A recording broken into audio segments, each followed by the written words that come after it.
And then we came back in '97, skip a decade. And one of the main reasons we went back to Taylor Ranch was the opportunity through the Hornacher Institute to do research on cougars in the presence of wolves. That was the theme, the thesis, the question was, are these wolves dragging down the number of cougars, and are they interacting? So what did you find? Do cats and dogs get along? Not very well. They don't. Dogs are dominant, and they treat cats. And then cats don't reproduce well. Yeah. That was kind of it in a nutshell. Yeah.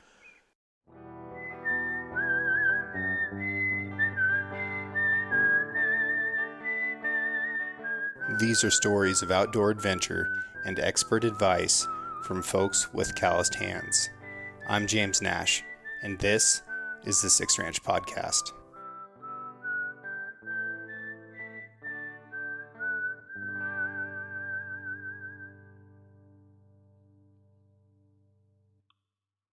The Six Ranch Podcast is brought to you by Sig Sauer.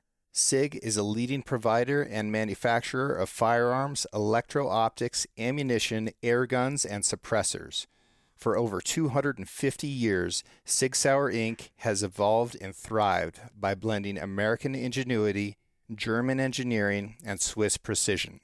Today, Sig Sauer is synonymous with industry-leading quality and innovation, which has made it the brand of choice amongst the U.S. military, the global defense community, law enforcement, competitive shooters, hunters, and responsible citizens. Sig Sauer is also a premier provider of elite firearms instruction and tactical training at the Sig Sauer Academy located in New Hampshire. For more information about Sig Sauer and its complete line of products, visit sigsauer.com. Okay, so if I was an alien, came here from outer space, and somehow I can speak English. Okay. And I come up to you and I say, Jim Akenson, how do you define yourself? What makes you who you are? Well, I think that probably the first thing I would do would be to point at the Willow Mountains and say, I'm connected with that landscape, even though I happen to live right here in this valley by a stream, that's where my heart is up there, which might be kind of confusing to an alien because they're probably expecting a response relative to here, like, oh, I'm a farmer, I'm a gardener, I'm a rancher, but my connection is to the mountains. And my connection to these mountains goes a long ways back, actually to the 60s when my parents used to come to Willow Lake on summer vacations. And I actually caught my first limit of trout out of Willow Lake, and I think it was 1968. So, do you recall what the limit was then? Oh, I'm sure it was 10 Yeah. at that time. Yeah, it seemed like it was 10 forever. Yeah. But it was pretty impressive, and it just, I don't know, it just left a lasting impression. I grew up west of Beaverton on the west side, and always strongly preferred eastern Oregon. And my father was from Montana, and whenever we'd go there, that was my real favorite place. But these mountains and this country here were truly a close second. When I was in the Marines, I would ask everybody where they're from, and I still do. Yeah. And that was the only time that anybody ever pointed it out to me. He said, that must be really important to you. And it was my wingman at the time. He said, it must be really important to you where you're from because nobody else asks people that. Yeah. And I think for a lot of the country and a lot of the world, perhaps, it is not part of your identity, the place that you come from or the place that you connect to. But for you and me, it is perhaps the largest part of our identity. Yeah. Yep, exactly. And I don't know, I just was always drawn to the outdoors ever since I was able to walk, pretty much, as near as I can remember. Didn't like to be in a house, preferred to be outside, playing, doing something out there, making primitive bows and arrows, which I would think I was doing as a 5 or 6 year old. Yeah. And you've bow hunted forever. Yep. I claimed my first year of actual hunting as a 12-year-old, which was 52 years ago. Wow.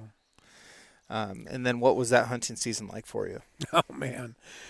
Well, back then, of course, it was escorted by an adult. Sure. But my best friend's dad was really, really good about getting his boys, myself and my best friend, out pretty much at every opportunity, either in the Cascades or the Coast Range. And he was an avid sportsman himself, hunter and fisherman, and was kind of intrigued with bow hunting. He really only dabbled into it himself, but he wanted us to try it. So he basically took us places, and one of those places was just on the east side of Mount Hood on the breaks of the Deschutes River. And that picture I showed you of the big mule span, that was actually one of my very first bow hunting spots. So would you consider archery to be part of your identity as well? Oh, totally. Yeah.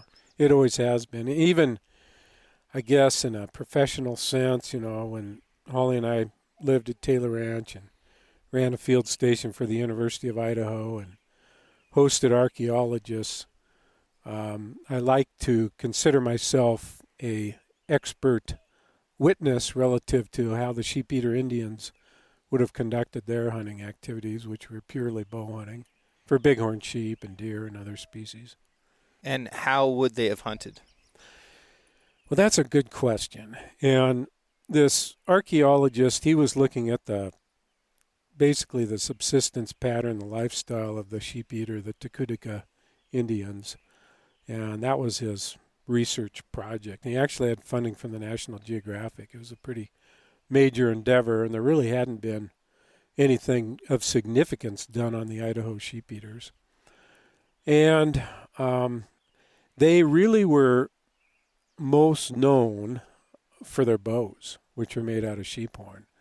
And that was a huge trade item for them. Did they laminate them? Yes, it was a composite bow. And do you know what they used for glue? I think they used melted down hoof material. Oh, really? And I'm presuming probably from sheep. Yeah, similar to the glue that we use today. Yeah, right. Yep. I know in reading about Ishi, one of his favorite of all the modern inventions that he was exposed to in his later life was glue. Glue, yeah. And he made glue out of salmon skin. Yeah. But you think about all the things that you can fix, that you can solve so quickly with some JV weld or some super glue or anything with adhesive. Yeah. What a luxury to be able to have that. Yeah. Yeah. So, but I interrupted you. They're making composite bows with bighorn sheep horns. Right. Yeah. And we found, located, and others knew about a number of ambush points or blinds. Mm-hmm. And once we became familiar with the seasonal movements of sheep, you could see where it was primarily an activity that they would do in the spring. Okay. And then again in the fall rut, when the sheep were really concentrated. Obviously, spring for green up and then for breeding behavior in the fall. And they probably use some sort of an organized movement of the sheep herd, perhaps a slow drive of sorts, I'm guessing. What do you think their utilization of dogs was like in hunting? That's a really good question, and that's something. There was dog remains found in the excavations that were done there, and it was thought, of course, that it was felt that they were used primarily as a pack animal and a guard for the camp.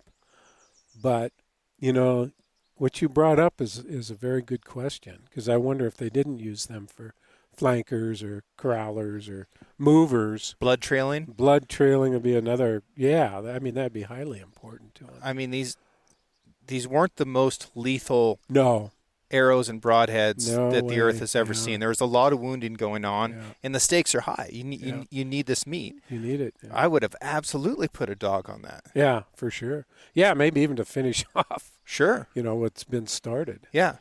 But, trailing, all that, that's a very good point. And interestingly, in all the conversations that we had, typically around a barbecue pit or we build a sweat lodge there, and had a lot of evening discussions. I do not remember that coming up.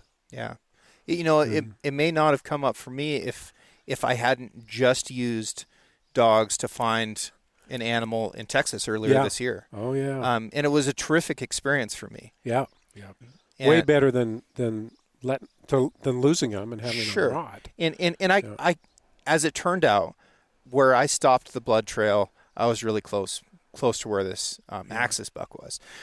But there was a guy right there on the ranch who had a business blood trailing. And as soon as we shot, he heard us from his house. He said, "You want me to get the dogs?" And this guy I was hunting with, Brandon, he's like, "Hey, how do you feel about this?" And I was like, "I love dogs. This sounds awesome. Like, why not? Let's do this as quickly as possible." And in talking with Kirk Scovlin, he brought up the question as well of whether Indians were using dogs to blood trail animals, because I recently found an arrowhead that was so small. It was so small. Yeah. And we often call those bird points, but I don't know if that's the reality of the situation. I think that you're very accurate with that statement, and we found those smaller points around these blinds. Yeah. And just randomly Sure. out in the hillsides there on Big Creek. Yeah. And no, I think that they use those, and there seemed to be kind of what I would call a medium-sized point that was probably predominant. Mm-hmm. And interestingly, you would frequently see those in a complete piece, where the smaller ones often broke quite a bit. So. Yeah. I was doing some more research on this point that I found, and it was called a Columbia Plateau point, and it had a very narrow and long tip on it. And I've found a lot of these arrowheads, but I've never found one that was complete like that. The tips were always broken. Yeah. And then looking at the construction of some that have been found, of course that would break almost every time you fired it. Yeah, yeah. But for me, getting back to that exposure with the archaeology crew and in thinking a lot about their hunting, of course they couldn't be just dependent upon bighorns.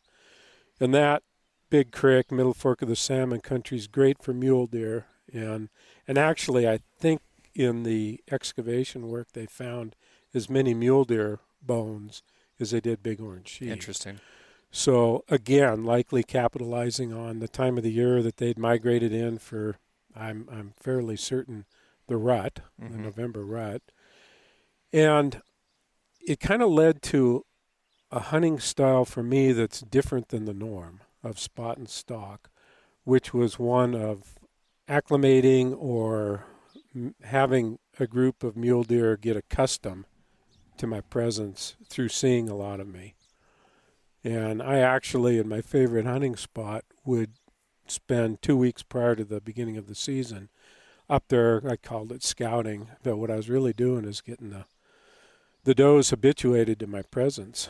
And if they're accepting of my presence when a big buck comes around and the does don't spook from me, your probability's really increased. And I would say of the, I think it's 11 or 12 mature bucks I got in a 21-year period, half of those were related to that technique, at least. Probably 6 Interesting. were related, where actually the does were so accepting. The buck would get nervous, but I would still be able to get, for me, 25 to 30 yards and have an opportunity. And you feel like that's consistent with what the sheep eaters were doing? I do. I think that goes back to thinking about how they would have hunted in that area. And we did bighorn sheep research. We ground darted bighorns. One year we darted 21 bighorn ewes, which was a challenge. We felt we wanted to get at least 20, and we got one more. But we kind of did this lost wallet routine where we just sort of meandered around them. And then you, in a way, you kind of betray them. You up and shoot them with, in that case, it was an immobilizing dart. But it was pretty effective. Sure. And I think that we as hunters today we probably don't need to tap into those sorts of methods. But it's fun to dabble into that and reflect back on how earlier humans would have had to have done it in order to put food on the table. How do you feel like hunting, utilizing that method, changed your experience and changes your memories looking back? Yeah, and that's a good question. I think that it kind of ruined me in a way because we had the luxury of living in the center of the lower 48's largest wilderness area, the Frank Church. Yeah. And even though it was any weapon hunting, and at the same time I was hunting, there was rifle hunters out there. But there's this vastness and ruggedness component to where you could go off and hunt an area that somebody might not have hunted for 3 years. So I could play that game, so to speak, of messing around with a behavioral approach to hunting, where in so many places, if you tried that, you wouldn't be effective. Yeah. There's an interesting behavior dynamic that shifts with animals within a remote wilderness area. Yeah. And the barrier to that acceptance that you're talking about is less than it is if you're a mile into the woods here. Yeah. There's town deer that don't care about us. Right. And then there's deep wilderness deer that don't care about us. But the deer in between care very much. Yeah, they do. Yeah. And I think the ones that are in the deep in the wilderness or mountains aspect now with the wolves on the landscape, they just tend to be more alert, more aware. Oh, they have to be. Yeah, they've got to be. They just have got to be. I spent a week in the Frank this spring on my jet boat bear hunting. Oh, cool. And we literally saw twice as many predators as we saw deer. Yeah. Very few deer. Yeah. So disheartening. Yeah, it is. And some of that, a lot of that is the fact they're not present. But some of that is related to the seasonality. And something about the Salmon River Mountains is there's still these big migrations that are intact. And like those bighorn sheep we did research with, they had the longest migration from true winter range to where they would lamb. It was 45 miles, linear miles. But all that was contained within the Frank Church Wilderness. Mm-hmm. And deer kind of do something along those lines. They're pretty migratory. But on the other hand, in the spring, when you're bear hunting, you should see them because they're there for green up. Yep.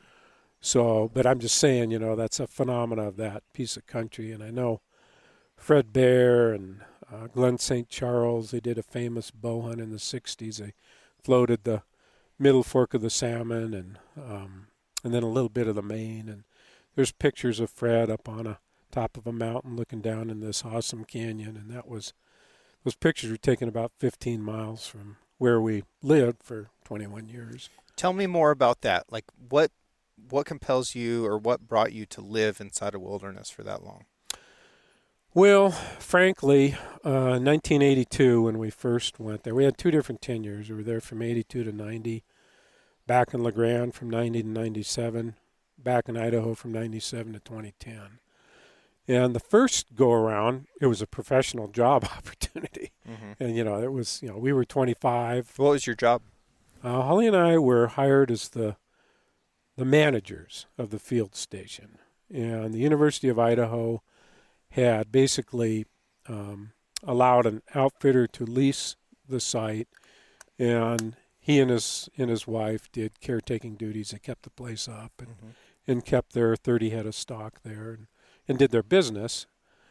But the university wanted to go with a new model, and in part they were feeling at that time in the early 80s they wanted to have more use of the facility. So basically that lease for them was phased out, and we were hired as the first people to be full-time managers of the place. And as it started out, it was pretty much, to be honest, caretaking duties. We did try and develop some educational type programs, but we were in our mid-20s, and you only have so much background to be able to get those sorts of things initiated. And we helped on research projects, a bobcat study and a cougar study a little later on, and Holly did her master's research on bighorn sheep, and that was kind of our science side of that job that we did there.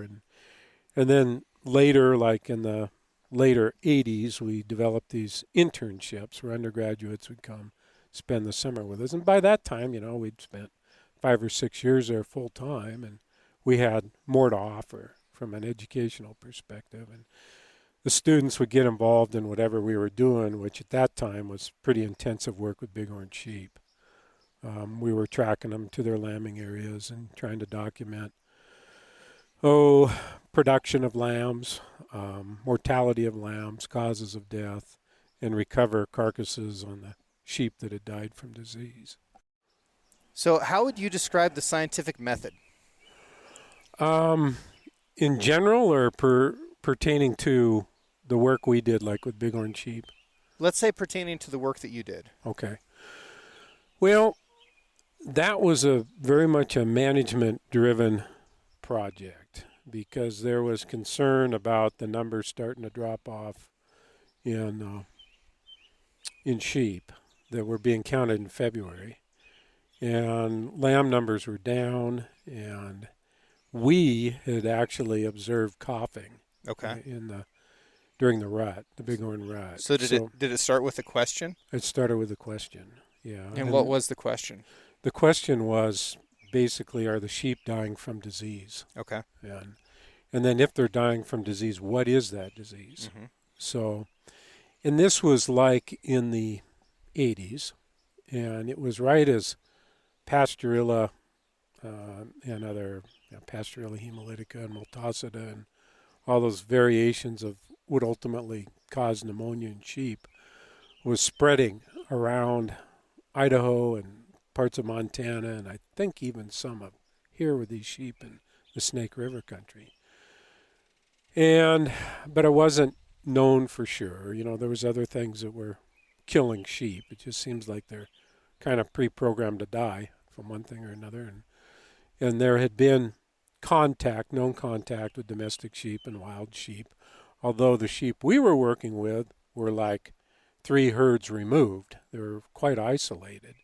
So another part of the question was, were the sheep that were disease affected out in the outside country where there was known interaction with domestics, were they somehow transferring back to where we were in the deep wilderness? And I guess to answer that, ultimately, it was yes. It was. But before we get to the conclusion, we've got a few other pretty critical steps in there. So we go from a question to a hypothesis, right? Yeah. So what was the hypothesis?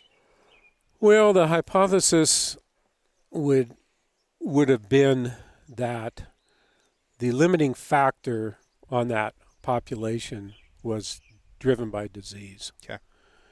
And so from our perspective, we weren't ones to be diagnosing, identifying exactly what that disease agent was. Sure. I mean, it could have been something different. It could have been something unrelated to domestic sheep as well. And so we were basically collecting carcasses and sending them off to the lab. Okay. That's what it amounted to. But we collected enough of them that the lab was able to culture out and cultivate, at that time, one of the earlier Pastorilla strains that was being identified, which was Pastorilla hemolytica, which caused hemorrhaging within the lung tissue.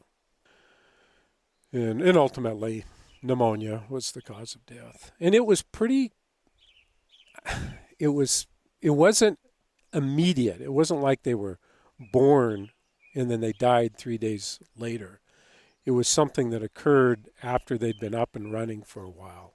It's like it had to gradually shut down their lung function. But it was primarily in lambs and yearlings? It was also in adults, but it was most prevalent, and the lambs were the ones that were the least capable to live with it. And there was some sheep ewes that probably developed an immunity to it, and I always felt you need to get a hold of those sheep and perpetuate them. Right, create a vaccine based on... Yeah, basically, yeah. But that wasn't done in that environment. And we did things like we put out ivermectin on the winter range, which the bears loved. They would take our ivermectin blocks and eat the whole block in one sitting. So had some thoroughly wormed bears back there. A bunch of people are using ivermectin for a COVID preventative now. Yeah. And the science says don't do that. Right. But it's a good dewormer. Yeah, it's a great dewormer. I won't take anything away from him there. It is a good dewormer.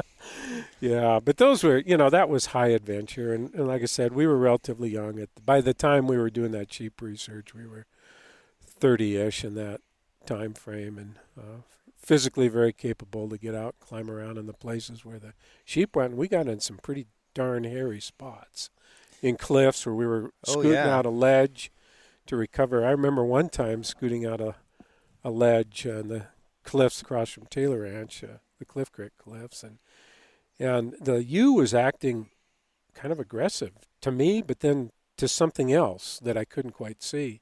And she had a coyote backed up in this crevice. Oh, really? And it was like she was, splitting her defensive time between me and the coyote. Huh. I talked with a sheep biologist here a few years ago, and she was finding sheep that had fallen and, were very much decayed, but she was listing those sheep that had fallen to their deaths as being killed from bacterial pneumonia. And that seemed inappropriate to me. Yeah. But sheep don't naturally fall very often. We know that. Yeah. And her position was basically that these sheep wouldn't fall if they didn't have an inner ear infection that was causing an equilibrium imbalance. Boy, it would take a lot of analysis to say that conclusively. It's an ugly thing for that to show up in data like that. Yeah, that would be. And and some of that is certainly going on. These sheep are an interesting thing, and I'm maybe unfairly critical of them, but I'm certainly critical of the sheep that I see in Hell's Canyon and in the Salmon River Canyon as well, because they very much seem like a livestock animal. Most of them are ear tagged at least once. A lot of them have radio collars. They look like livestock and get handled like livestock, and they really don't show much natural fear. I do think sheep are kind of weird that way on fear. I think they're highly intelligent, and actually rams, we would take pictures. We've got thousands of photographs of rams butting heads and being around them 20 to 30 yards, but they're not like that when they're being hunted. It's like they can flip this switch and they become a much more evasive animal. Well, they live in an incredible place. Yeah, they do. They live in incredible country, and actually, the rams were. We weren't doing any radio calling with rams. We were specifically looking at the reproduction and recruitment side of that. So we were working with ewes and lambs. Yeah. And we, there were some rams that seems like we collected, not very many, maybe one or two in a decade time period. There weren't many. There were some that would die from pasturilla, but I don't know if they were just more resistant or just the nature of the way they function. They wouldn't pick it up. But of course, it's transferred nose to nose, and as we all know in the rat, there's going to be that type of contact. Yeah. Generally, they're less gregarious than the ewes. Right. Oh yeah, definitely so. I don't know. It was interesting to ponder, speculate the density of bighorns there, like when the sheep eaters were around, compared to the time that we were doing work with them. Basically the 80s and 90s. Do you think there were a lot more sheep? It's all indications were that there were. Yeah. But we had a diary, 1895 to 1900, the Caswell diary, from three brothers that homesteaded and discovered gold at Thunder Mountain. They were pretty well-known Idaho frontiersmen. And they, the numbers they mentioned were pretty comparable to what we would see, but the distribution was different. They were seeing them further up the drainage in what would be less bighorn type habitat than where we lived and saw them. So, the archaeologists felt that the magnitude was probably 3 to 4 times greater, but I don't know what the basis was for that. There weren't elk. There were not. No, we found there was like in the archaeology stuff. There was like one elk bone, Wow. and that was one part of an elk bone. It was a pretty insignificant component. There was known to be elk in Chamberlain Basin, and fur trappers with Hudson Bay Company had reported that. So I just don't think they were at a very high density. Elk, they can habituate anywhere, can't they? Yeah, and dehabituate or whatever Sure. you want to call it. Yeah. Yeah. No, it's They don't like pressure, but they can make it home wherever they end yeah. up. Yep. That's true. I think that the next, world record Rocky Mountain elk is going to come from Kentucky. Yeah, it wouldn't surprise me. Yeah. Yeah. Pennsylvania, maybe. Exploiting a new habitat. Yeah. I mean, we go from it. Think of all the elk habitat in Oregon and how diverse it is. Yeah. And they do very well in all of it. Right. We have elk on the beach. Exactly. We have elk in the rainforest. We have elk in absolute desert, in the Steens Mountains, and in the alpine wildernesses everywhere. Right. Yeah. No, they're highly adaptable. Crazy animal. Yeah.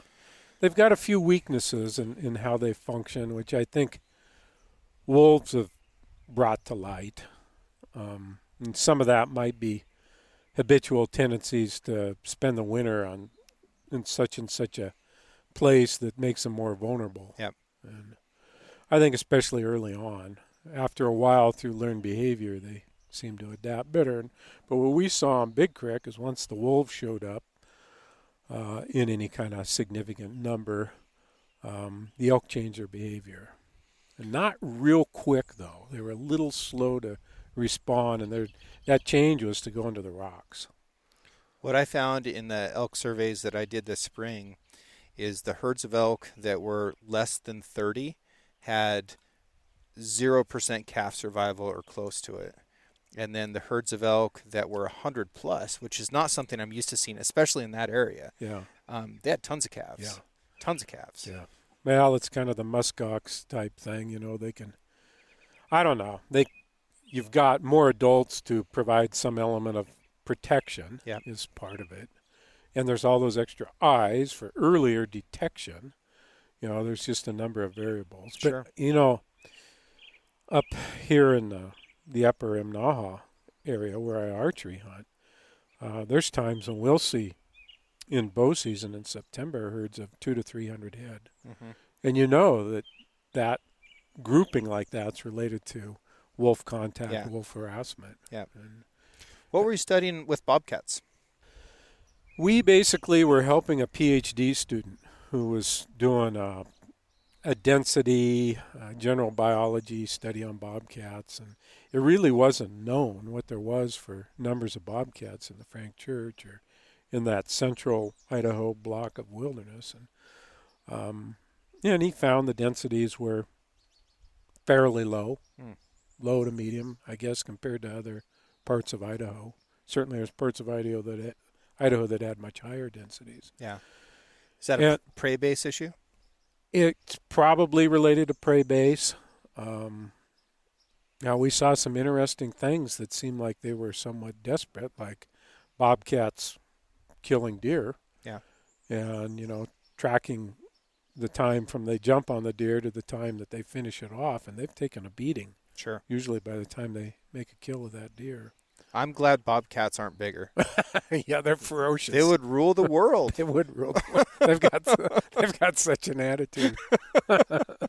It was fun. They were really a lot of fun to capture. And we primarily were using these cage traps, and they're pretty vulnerable to that too. Yeah.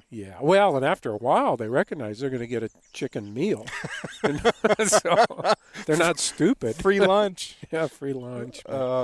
But it was fascinating, to see what their home range was, the males versus the females, and they just seemed to have a pretty low reproductive rate. Yeah. So they just never got very dense. And what about the mountain lion study?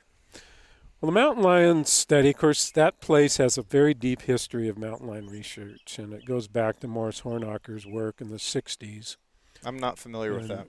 Okay, Dr. Hornacher is considered, if he's probably the premier academic science knowledge on mountain lions or cougars in North America. Harley Shaw is parallel in the Southwest, but Morris, he did his original graduate work with grizzly bears in Yellowstone in the very early 60s with the Craigheads. Sure.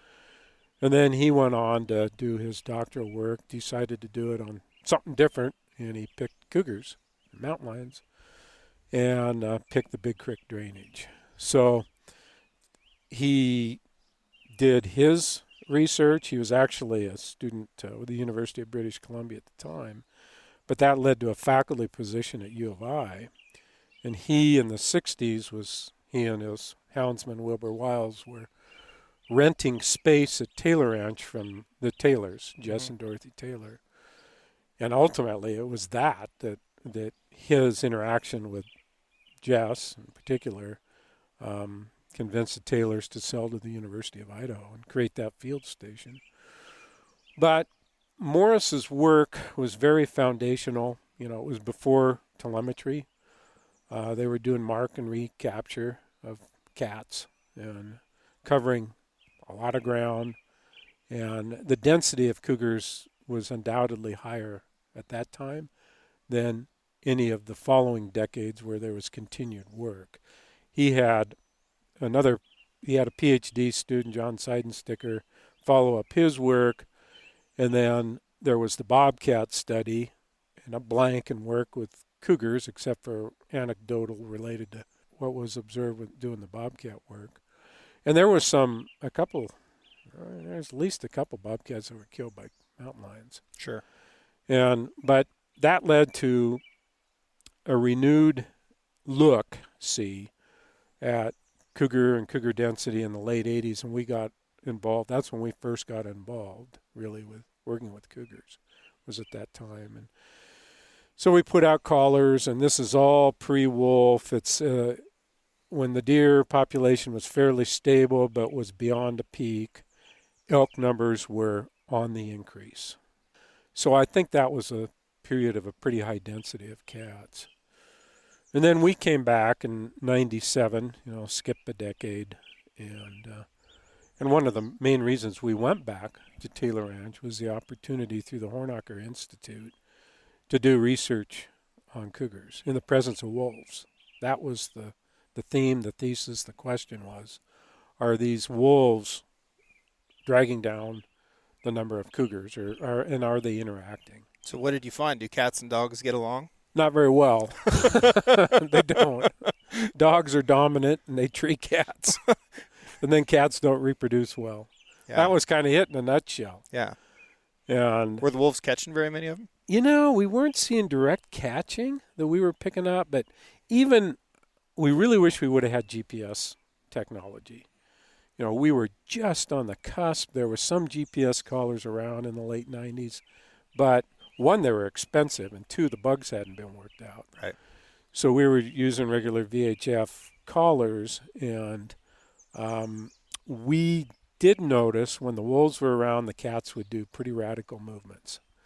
And we also noticed in monitoring 3 females over 3 or 4 year period that there was no reproduction. They couldn't successfully raise kittens. So there was stuff going on that we were missing, but you could assume was happening. Because we also documented males with those females. So we knew that there was conception occurring. It's just they weren't able to raise them to adulthood. And one thing that we did very distinctly document and notice was that when the dogs hit a set of cougar tracks, they either backtrack or front track to see if they've made a kill, and then they take the kill. So the cougars were likely having to increase their kill rate in order to make a go of it. We found a dead elk in the Frank when we were bear hunting, and I watched a coyote, a couple bears, and a mountain lion all visit that elk. Wow. And Man, I was waiting for there to be a wolf. Yeah. I had a wolf tag, two of them, just Yeah. burning a hole in my pocket, and I was like, "Let this happen." Yeah. And it was interesting to watch all those predators acting as scavengers Sure. and sharing that resource. And I would love to know who done it. Right. Yeah. Yeah. And that was actually another part of our objectives or our thesis was who's making these kills. So we were basically trying to cover 20 miles a day on muleback, or 15 to 20, depending on conditions, up and down the main Big Creek Trail and the tertiary, the side trails. We were covering ground, looking for raven activity. Raven eagle activity is how. That was our whole focus. The search and rescue birds? Yeah, the search and rescue birds. And then we would watch them to try and narrow in, and then we'd go do a carcass search and found a lot of carcasses, like 150 to 200. I don't remember the exact count now, with that method. And it was all about being able to cover ground and being able to find the birds. Yeah. And, sometimes we had a minimum number of things radio collared, both wolves and cougars. I think we had like 3 or 4 cougars and about the same number of wolves. But by the time we were done doing our research, there was either 4 or 5 packs there. So we had a very minimal number of the wolves collared. This is incredible stuff. You ever consider writing a book about it? Yeah, actually, some of it's in our book, the 7,003 Days book that Holly and I finished 4 or 5 years ago. But we decided our adventure aspect of our life should take priority for our first writing. But we've both always felt that we needed to put the science observational part into something. Our problem in the competitive science journal world, which we were starting to see back when we were doing the active field work, in the late 90s, early 2000s, was we weren't getting the numbers. And, especially competing with projects that are using GPS collars to find kills and look at carcass utilization, all those sorts of things. We were a little bit hamstrung by the logistical difficulty we had. But on the other hand, that logistical difficulty gave us some insights that I think are missed today with current methods, because we were having to track, we were looking endless hours with binoculars, and you're kind of absorbing what's going on in the environment, listening, looking all the time to try and get that little piece of information. Where's that kill? And then find the kill, who did it. A lot of times you couldn't tell, but a lot of times you could tell. And we were involved in developing the form, I don't know if this is good or bad, that ODFW and other Western state agencies use for determining cause of kill. Was it done by a wolf or was it done by something else? Gotcha. The positive, possible, probable, that sort of a scenario for evaluating who made the kill. And then what were those elements of evidence? And, from our perspective, we didn't have a huge thing at stake. Like, say, the livestock industry has a lot more at stake. Yeah. For us, it's these tendencies that wolves were tending to kill the neonates, the young of the year, and they were also killing old cows. Right. And that was a kind of an obvious finding. And cougars, after you find over 100 of these, you start to see patterns that really are indicative. And there's times that you just can't tell. Right. But I would say I felt that at least 80% of the time we could tell. And it could have been a case of a flip-flop on who was the scavenger and who was the killer. But I don't know. You get looking at the pattern that wolves kill versus the breaking of the neck of a cougar, and in some cases coyotes or bobcats, which are just not a clean kill in a lot of cases, unless there's multiple coyotes. And I thought we became pretty proficient at it. So in today's world, I have a little bit of a struggle with Man, we just couldn't get beyond a possible. It's like, come on, it's got to be a probable, at least. Look harder, you know, analyze what you're finding, and I do think that agencies have gotten better with more experience, but there became almost legal barriers.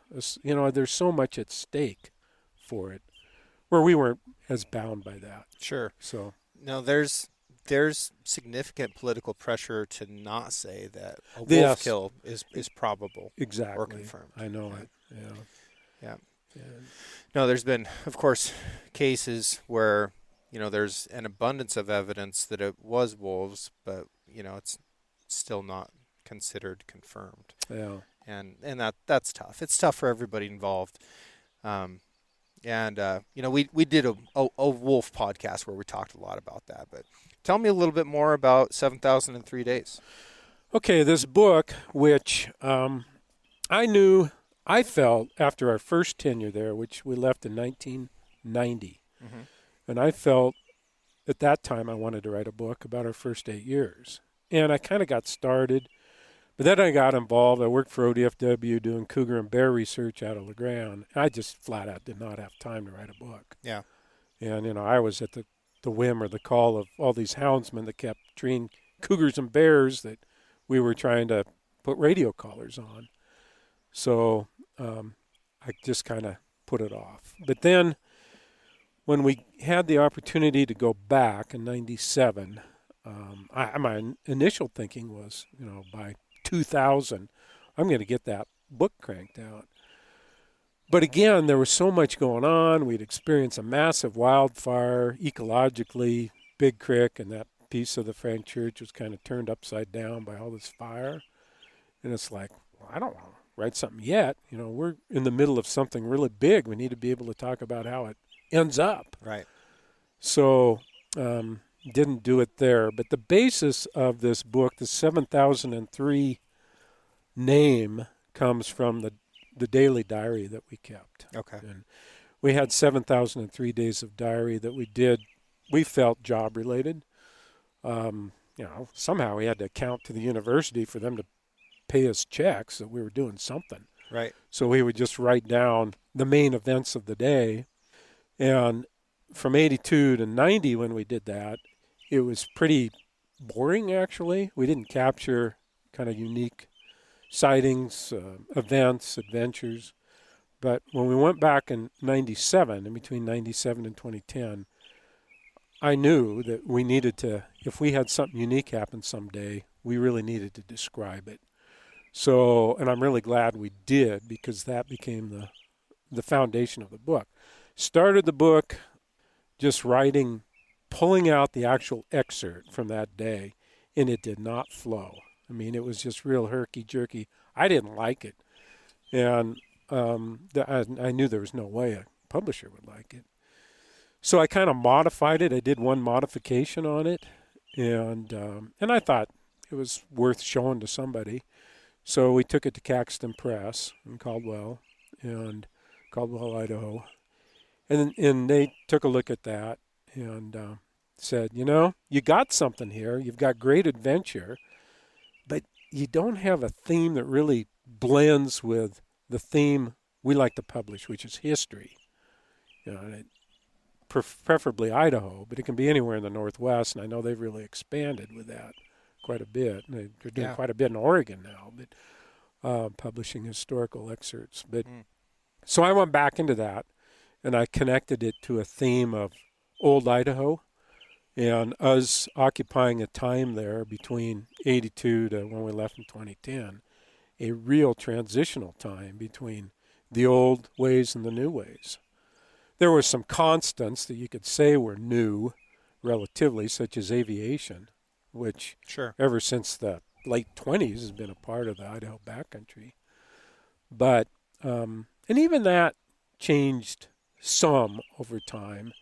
But things like the backcountry radio, which to me was really, I think, one of the biggest items that earmarked there's a transition going on, was when that gave way to satellite internet, and people who lived in the backcountry and worked in the backcountry preferring to use the internet as opposed to the backcountry radio. But the backcountry radio, it just flat out created a culture, a place. That was what we all called the inside. Here, out, more habituated, civilized parts of Idaho was the outside. We were in the inside. And that is a theme that I tried to convey in the book, along with a number of adventures we had, running from forest fires and running from ice going out on the stream, and just a whole number of things. Observations with predators and experiences, some experiences with students. And Can people buy this online? Yeah, on Amazon or directly from Caxton Press. We'll put a link down there in the podcast description so you folks can find that. Highly recommend it. It's a beautiful book, beautiful history. Jim, what's your involvement with Oregon Hunters Association? Okay. Presently, and most recently, I have become the Northeast director on the board. Vic Coggins had previously held that position, retired district bio here from Enterprise, spent 46 years basically right here. So my area of involvement is Northeast Oregon. And that's most recently. Prior to that, as of the end of up until the end of 2020, from about 2015 to the end of 2020, I was the conservation director. It was kind of a new position for OHA to have a conservation person, which basically, in that case, translated to a biologist, a natural resource professional, that could provide informed input to decision-making entities, primarily ODFW, but also the Forest Service and the BLM and federal agencies. Well, that's tremendous for a hunting organization to have somebody with your depth of experience and professional acumen to be able to, speak with the state agency and do so from a place of resource and authority. Yeah. Yeah, it was great. There was one little tricky part, and that was the fact that my wife, Holly, in that same block of time, the whole time basically, was a Fish and Wildlife Commissioner. So there was times I had Good thing she hadn't been hunting in Africa. Yeah. Oh, yeah. But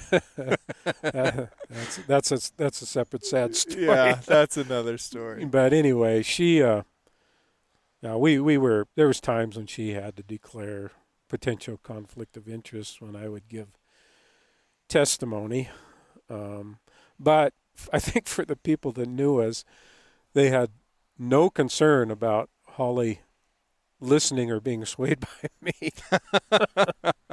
Because that's the one thing I think that probably rarely or maybe even never happened in our 40-some years of marriage, was me convincing her that she's making the wrong decision about something. That's thin ice. Yeah. Not worth standing on. No, not worth standing on. But I'm really glad I worked for that organization. I had worked for Backcountry Hunters and Anglers. I was their first executive director shortly after we left Taylor Ranch, and that organization's blossomed. They do a lot of good things, but they do a lot of bad too. Like, they really promote hunting with llamas, which has got to be the worst crime against masculinity, amongst other things, that I can think of.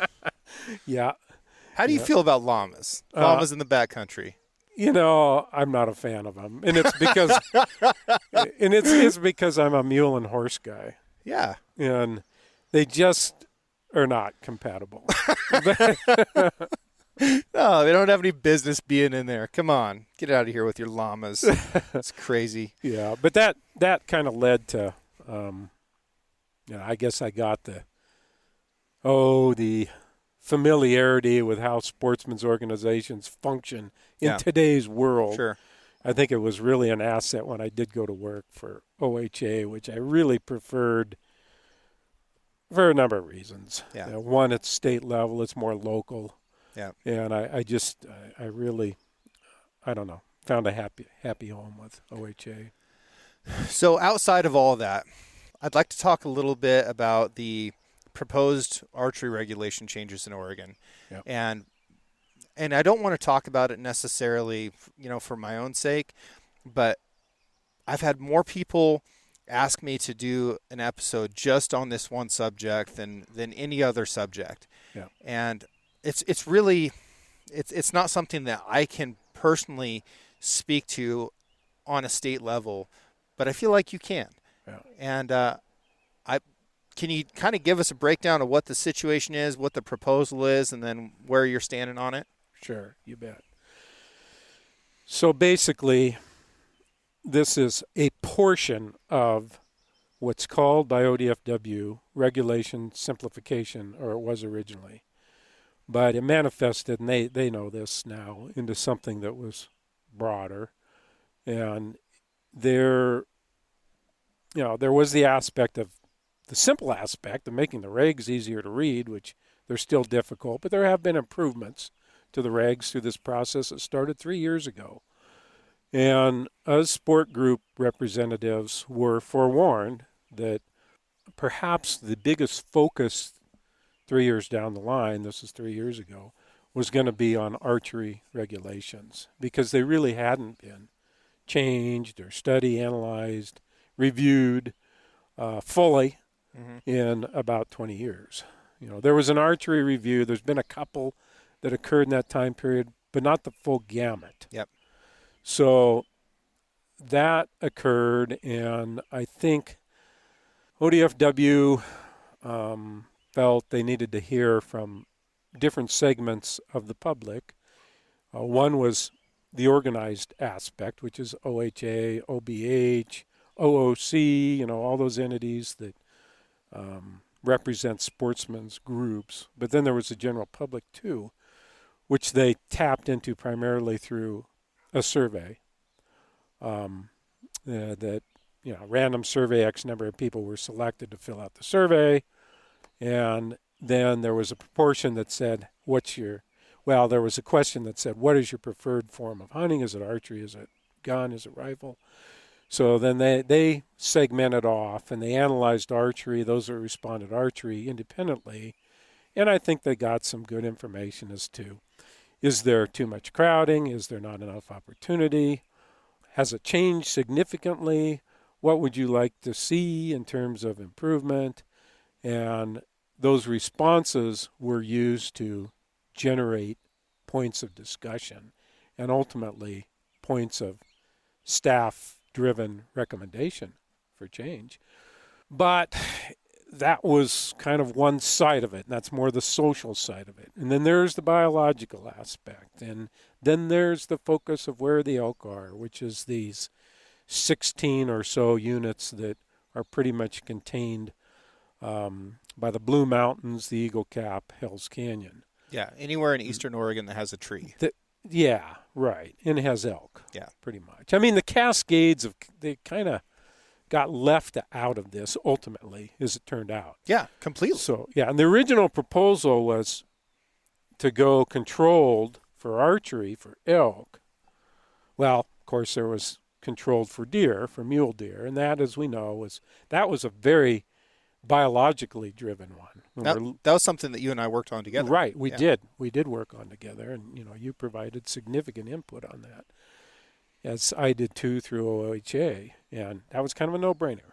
But this elk one's a little more complicated, and we, about a year ago, pushed to stall it a year because we felt we needed to better assess beyond surveys and hear from more individual archers and more thoroughly from the sport groups what they wanted to see from the social side and crowding, etc. And at the same time, give the department more of an opportunity to really nail down the biological aspect, particularly with bull escapement. Bull escapement is driving this. It's the number one biological factor. How do you define bull escapement? Okay, so in an annual context, it's how many bulls of a mature age class survive Okay. all forms of hunting. Yep. And say, for instance, in recent years, the Keating and Pine Creek have gone down to single digits. There are one 6, and I think the other's 8 And that's mature bulls per 100 per 100 cows. per 100 cows. Yeah. Okay. And then in the Minum, yes, not so good. Chesnim, better. Imnaha, better. But nothing at the optimal desired amount. The total numbers of elk in a lot of these cases are around management objective. But the proportion of bulls, either 10 per 100, 15 per 100, 20 per 100, those are the increments that are used, were not being met. Sure. So where's the harvest occurring? And where could there be reductions in that harvest? So Archery was identified as a place that there was wiggle room, so to speak, to cut back. And there had been a gradual increase in these general hunt areas of participation that's reported in the reporting that everybody does at the end of the year. And the Starkey unit, the Hepner unit, Ukiah units were all on this upward plane on participation of bow hunters, but downward plane in the bull escapement category. So anyway, it kind of started with a few examples like that. And then the department, with more time, had the opportunity to look at these other units and fly another year's worth of data. Of course, COVID didn't help because they basically missed. A lot of the units didn't get adequately counted in 2020 because of COVID. So I think that probably helped us in a way with buying another year to evaluate the situation. So ultimately, to kind of reduce the length of this story, we were successful, we being all the sportsmen's lobbying groups and to some degree the general public, in shrinking down the area that was going to go to controlled. So now it's like 11 or 12 new units. But again, they're premium, they're where the elk are. But within those, we've been negotiating for zones, such as a backcountry zone. The Eagle Cap is one. Another one down in that Desolation, Murderers Creek, that area, that maybe are a little better off bull escapement, and a lot of that's due to sheer remoteness, kind of the Idaho phenomena. Yep. But perhaps they could be looked at differently. And then the Cascades and Western Oregon are right now slated to be left in general hunts. Now, some of the organizations like OBH and OOC, Which is Oregon Bow Hunters and Oregon Outdoor Council. Correct, are interested in doing this in a stepwise progression. There's some real merits to that, and perhaps starting with you have to declare west or east. But that survey I mentioned indicated that 75% of bow hunters prefer to hunt the east side. Yeah, no kidding. So the concern is it would have a backfire effect with so many more people wanting to hunt over here. It feels unfair that somebody who lived in Western Oregon, where most of our population is, could draw a tag for a controlled hunt in Eastern Oregon. They could hunt the entire Cascades, all of Western Oregon, and that unit in Eastern Oregon. And that part's going to be done away with. When you have a controlled hunt, you're bound to that. I think that was pretty unanimously felt it was time for. And that's that portability aspect. That would be great. And it really, I think, would help a lot with crowding. Yeah. And so, and there's some of these, not all this is bad. It's just kind of a hard pill to swallow because it's pretty extensive, and it feels like it's coming fast. Although we have known about this for 3 years. And it's just, unfortunately, the way things turn with the sportsman entities in particular, it's sort of you don't really deal with it until it's right there on your plate. in front of you. But we are at that point now. So what's going to happen with this is that it's going to reduce the number of hunters per unit during archery season. Yes, ultimately. And what it's, although, the department has, as you probably remember, when you fill out your report card at the end of the year, you indicate where you spent the majority of your time hunting. And that information's used to help formulate how many people would be able to hunt in each unit. If the first question of that survey was, are you going to answer these questions honestly? They would throw out yes, everything. Boy, you cut to the quick with that one, James. Yeah, and that is bothersome. But I will say this about the department, and we provided some criticism that we didn't feel like we were having enough input opportunity, but it really has improved quite a bit in the last year. And there's been a number of sport group leader meetings. There's a number of forums where just an interested sportsman can be involved. Do you think it's possible that if we reduce the number of hunters that we're going to actually increase the number of bulls that get killed? I think it's an equation that is a lot more than just archery. I think it involves spike hunts. I think it involves cow hunts.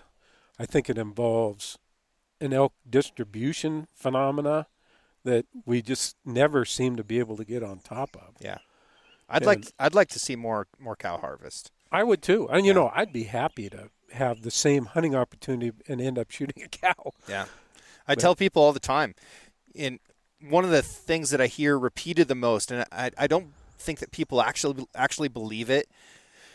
I think they're just repeating something that they've heard someone else say, is that they're drawn to archery for the challenge. Yeah. And it is way harder to kill a cow during archery season than it is a bull. It is. Way harder. So don't come at me with this challenge thing and then say you want to hunt a bull. Cows taste better. They're harder to hunt. There's more of them. Yep. There's an ecological benefit to you harvesting that cow. Yeah. Like, don't come at me with this. Yeah. If you want to kill a bull because you think the antlers look cool, just be honest about that. Right. Yeah. Like, I'm cool with that. Yeah, exactly. Just be honest. Yeah. With yourself and everybody else. Exactly. Ideally. I agree. Yeah. Yeah, the person that every year takes a cow with a bow, they're a hell of a hunter. That is gangster. It is so much harder. It's like 10-1 my opportunities at bulls over cows. I know it. Yeah. It's while you were talking, I was thinking about that in the Naha unit. I don't think I've been within bow range of a cow in 3 years, 4 years maybe. Yeah. Good luck. It's tough. Yeah, it is. Yeah. Well,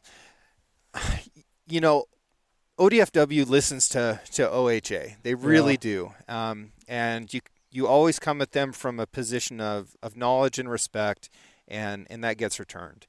I think that that's hugely beneficial, and you represent all hunters to the best of your ability as a sportsman's group, regardless of whether they're a member or not. And you don't get enough credit for that. And you can't represent everybody's individual interest. Yeah, it's tough. It's impossible. It is, yeah. But you really are doing the best you can for the resource and for the tradition. And I know tradition's extremely important to you. Yeah, it is. It is. It is important. It's also important to me, opportunities that other forms of hunters have. Be they muzzleloader hunters, rifle hunters. And we, within OHA, we have to listen to that because we're pretty much divided up. I think as a sportsman's group in the state, we probably have the biggest percentage of hunters that at some point do any and all forms. They bow hunt, they muzzleloader hunt, they rifle hunt. They might be into long range shooting. A lot of them are really good. I mean, they take it seriously. Yeah. Extremely good hunters. And to me, it's an honor and a privilege to represent them, although sometimes it's a challenge. And it's important to, like, we will have our Wildlife Lands Committee meetings with other board members, and they'll say, no, wait a minute. Remember, the hunting that goes on in Oregon, only 30-some% of it's done by bow hunters. There's the rest of us that are firearm hunters, and we've got a little bit of a stake in what's left for us, so to speak. So it's a challenge, but, we try and do the best that we can, and we try and assure that there will be a flow of recruitment of people coming into hunting and people that come into it with a certain level of knowledge, and your podcast and other media type opportunities for sportsmen today is just incredible compared to when I started in 1969. There was nothing. There was Sports Afield and Outdoor Life, and there was one, I guess there was Archery World. There was actually 2 archery publications. Bow and Arrow and Archery World were 2 that I can think of, and then Bow Hunter Magazine, and I just ate that stuff up. But I also read Outdoor Life, and I was interested in some of the African hunting that you would see there, and no, it's important to get the information out. But this podcast opportunity really brings about a new educational experience for people. There's a lot of information on these things. Yeah, there is. And it's probably the most honest resource for information. Yeah. You in my generation is so tired of getting their news from a guy with a fake accent wearing makeup in a studio. Yeah. We're over that. We don't believe that anymore. Right. So as soon as you see something that's really polished and in like this perfect and neat edited little package, we distrust it. Yeah. We want to know everything else because what we're getting there, that's not it. Yeah. So I really appreciate this form of communication and just these conversations that I get to have. I love it. I mean, you have such cool experiences and we get to sit down and have a conversation on purpose, and that's pretty rare. Yeah. Today. No, it's great. It's a good thing. And there's a lot of material out there, a lot of subject matter. Yeah. You mentioned the wolves and the wolf plan or wolf hunting and all that, and you could do a continuous dialogue of that, or mule deer. You know, what should we be doing now with mule deer to bring mule deer back? And what do you think? What's something that the average guy or gal that cares about mule deer can be doing to help them? I honestly feel, and I don't like to be a redneck, I like to be a level-headed biologist, but I do feel that continued pressure on coyotes is important. Yeah. Whether it's somebody getting a trapper's license and trapping and or calling and hunting them. Respect them, but hunt them. They need to be managed. And really the same goes for any of the predatory species. Hunt them with respect, but hunt them. What's your take on compensatory birthing with coyotes? Is that smoke or is it real? Gosh, I can't totally buy into it from a pure biology standpoint. It seems like the literature suggests that it does occur in some cases. But I don't know. I guess, to be honest, I'm not sure I know. Yeah. And I certainly don't. Yeah. I hate, one thing I've learned as an aging scientist, wildlife researcher, naturalist, whatever I am, is I just, I can't say things conclusively like I used to be able to when I knew less. And I think that's maybe part of the process. And I hate to be a fence walker, but I really don't like being a fence walker. But again, though, I do feel that we have got to manage those species that have direct effects, and particularly on the young oncoming, the recruitment aspect. Yeah, we need fawns to survive. That's the bottom line. And and nutrition, habitat. I there's been so much focus on nutrition lately, and honestly, I don't see how it can change significantly, except for it can be improved through management activities on the forest. There's a lot of habitat available. There is, yeah. Well, and everything from juniper removal and patchwork logging. I mean, the works. There's all kinds of ways you can improve the habitat. But when it comes to sheer survival, and I think that makes for a healthier individual, which might slightly increase the chance of escaping a predator.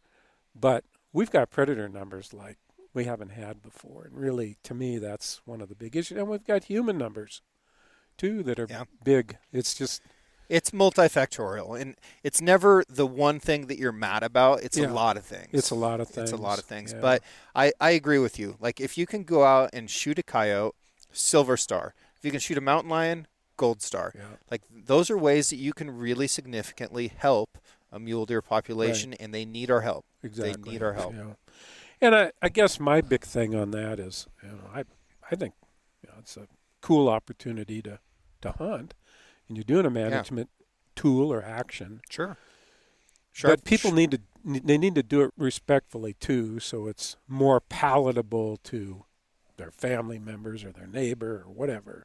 I'm not saying that it has to be that way, but I just think that a level of buy-in should be one of the objectives. Yeah. No, we should be tactful. Yeah, there you go. We should strive for tact. Yeah, tact is good. Yeah. But no, coyote hunting is a great way to sharpen and increase your skills, to test your gear. You're certainly not going to hurt anything by shooting a coyote. Right. And chances are you're going to help. Chances are, yeah. So on the species that we're trying, if they weren't in such a dire condition, mule deer, it might be a little different. But I still really respect the person who runs a trap line. I've done enough trapping to realize there is an art and a science to that. So much work. And it's a lot of work. And it's a great management tool. And there's really not enough people that participate in that. And it's kind of one of those dying arts. Yeah. And it's so misunderstood. And it's hard to get out there and talk about what trapping really is, because people don't believe you, or they don't want to hear it, or they're not ready for it. Almost everybody's cool with trapping mice because mice affect almost everybody. Right. But as soon as it's something that you picture in a Disney movie, then suddenly, trapping's really evil, and it's just not. It's a spring-powered handcuff. It's not that big of a deal. Yeah. I trap myself almost every time I go out. Yeah, when we were doing wolf trapping for capture, I felt those traps a few times. And yeah. It's not that big of a deal. Not that big of a deal. Yeah. No, it's pressure. Yeah. Pressure is what it is. But, yeah, well, that's society. But we need to keep perpetuating people that view nature in the manner that we do, which is respectfully, but utilize it. And participate in it. Yeah, there you go. That's a good phrase. Yeah. Participation. Well, Jim, I thank you very much for your time. This has been an absolute pleasure. Sitting out here on your porch, you got a beautiful lawn, watching all kinds of wildlife float past us in the air, and I think your dog probably wants to play a little bit more fetch. You bet. Well, likewise, James. I really appreciate the opportunity. Besides your book, how do people find out more about you? Boy, let's see. That's probably pretty much it. Okay. Primarily the book, and I usually write something in OHA magazine. Oh, okay. So that's another thing. Read the book, read your articles, and leave you alone. Yeah. Sounds good. I'm on Facebook, but I don't know. I track it, but I just never really truly get into it. Not in a daily manner, anyway. Yeah. All righty, sir. Well, thanks again. Appreciate you. You bet. You bet, James. I live in an old cabin with bad to non-existent insulation and wood heat. That cabin can see snow every month of the year and needs a good amount of firewood stacked in the woodshed to carry through the colder months. This spring, as my woodpile turned to smoke and ash, I noticed something metal pushing out of the decades of sawdust and bark. I kicked at it and unearthed a Stanley thermos. The cup was missing, and it showed more worn stainless steel than green. There were dents in the metal, and the handle looked like a puppy had chewed on it, but it still hadn't leaked the old coffee I could feel slosh inside.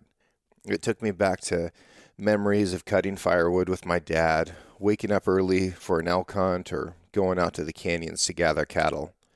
A Stanley thermos has the durability to survive whatever hard work you throw at it. You may find it carries memories as well as coffee. Learn more about their new and classic line of products at stanley1913.com or at your local sporting goods store. And catch you next week.